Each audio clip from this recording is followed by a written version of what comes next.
দর্শক শ্রোতা মণ্ডলী, আসসালামু আলাইকুম। প্রত্যেকে আমার প্রাণঢালা অভিনন্দন গ্রহণ করুন। এই মুহূর্তে আমি একটা সুন্দর লোকেশনে উপস্থিত হলাম এবং মনে হলো এখান থেকে আমি ছোট্ট একটা লাইভ করি। এরিয়াটার নাম হলো ব্রোঞ্জ রিভার ভেইল এরিয়া।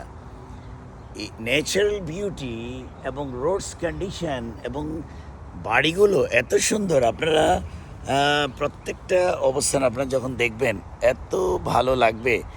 যখন আসবেন, দেখবেন, ঘুরবেন অথবা বিভিন্ন সিনারি আপনি উপভোগ করবেন, দেখার পর মনে হবে যে আসলে আমেরিকার প্রত্যেকটা জায়গা এত সুন্দরভাবে সাজিয়ে রেখেছে। তার মানে আমেরিকাকে তারা এমনভাবে সিস্টেম করে রেখেছে, প্রত্যেকটা রাস্তাঘাট, ঘর বাড়ি, বিভিন্ন লেক, সব কিছুকে গোছানোভাবে তৈরি করে রেখেছে।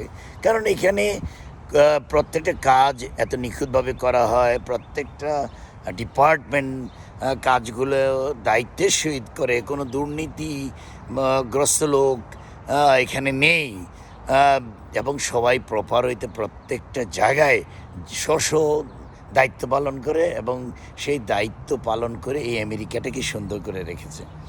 তো একটা কথা আজকে যেই প্রসঙ্গে আপনাদের সামনে আমি ও বলার জন্য চেষ্টা করছি এই জায়গায় আসার পর, যে একজন ভালো অভিভাবক হতে হলে আপনার কী কী গুণ থাকা প্রয়োজন।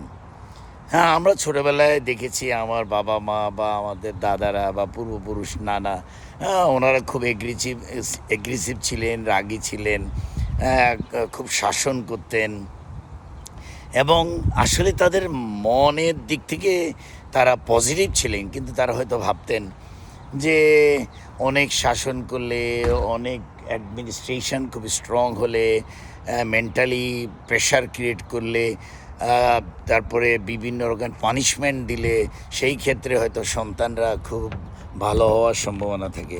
কিন্তু সেই নেচারটুকু হয়তো আমাদের শরীরের ভিতরে বা যেটাকে সায়েন্সে জিন বলা হয় রয়ে গেছে। হয়তো সেই কারণে অনেক সময় আমরা এক্সাইটেড হয়ে যাই বা আমরা আমাদের যাদের কল্যাণ চিন্তা করি, যাদেরকে মানুষ হিসেবে প্রতিষ্ঠিত করার চেষ্টা করি, তাদেরকেও আমরা তাদের কিছু ফর্মুলা প্রয়োগ করি বা করার চেষ্টা করি। সেই ক্ষেত্রে দেখা যাচ্ছে বাচ্চারা বা আমার সঙ্গে রিলেটেড যে বন্ধু বান্ধব, আত্মীয় স্বজন, পাড়া প্রতিবেশী, আপনজন কখনো অ্যাগ্রেসিভলি কথা বললে বা তার কল্যাণের জন্যই প্রেশার দিয়ে কথা বললে মানসিকভাবে একটু ডিসঅর্ডার হয়ে যায় অথবা ভাবে যে ভদ্রলোক আমার সঙ্গে কেন এইভাবে কথা বলছেন।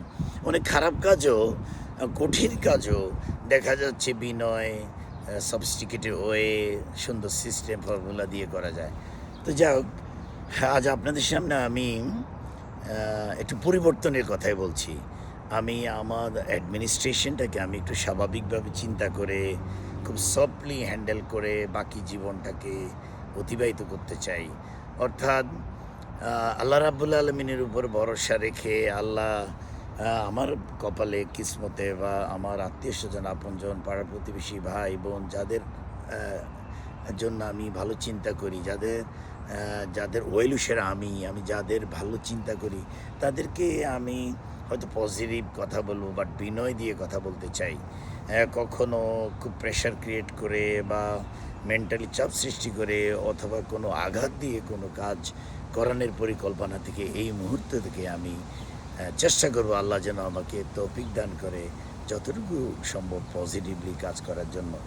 তবে একজন মুসলমান হিসাবে বলছি, এই পর্যন্ত এই যতটুকু বয়স অতিক্রম করেছি, সবসময় কখনোই ভাবতাম একটা মানুষ যেন ভালো থাকে, আমার আপনজন যেন ভালো থাকে এবং যে খুব খারাপ সময় অতিক্রম করছে তার পাশে দাঁড়িয়ে যদি তাকে একটু সাহায্য করতে পারি, তাকে একটা ভালো বুদ্ধি দিতে পারি বা যে কোনো উপায়ে তার পাশে দাঁড়াতে পারি, সে যদি উপকৃত হয়, তার যদি একটা ভালো অবস্থান তৈরি হয়, আল্লাহ রাব্বুল আলামিনের কাছে আমি বোধ হয় আল্লাহর ছায়া, আল্লাহর মায়া, আল্লাহর রহমত দ্বারা আমি আবৃত হব। আপনি আমরা যদি মানুষের কল্যাণ করি আর কোনো মানুষ যদি আমাদের ক্ষতিও করে থাকে, অলমাইটি তার স্পেশাল পাওয়ার দিয়ে আমাদেরকে রক্ষা করবেন। অতএব চলুন আমরা পরিবর্তন হই, পরিবর্তন করে দিই এবং পজিটিভলি চিন্তা করে ঠান্ডা মাথায় ঠান্ডাভাবে এগিয়ে যাওয়ার চেষ্টা করি এবং সব সময় অ্যাগ্রেসিভ ভাবমূর্তি পরিহার করি এবং একজন ভালো মানুষ হিসেবে সমাজে, পরিবারে, রাষ্ট্রে স্বীকৃতি পেতে চাই। আরেকটি সুন্দর সময়, সুন্দর স্থানে যাওয়ার আগ পর্যন্ত প্রত্যেকেই ভালো থাকুন। আল্লাহ হাফেজ।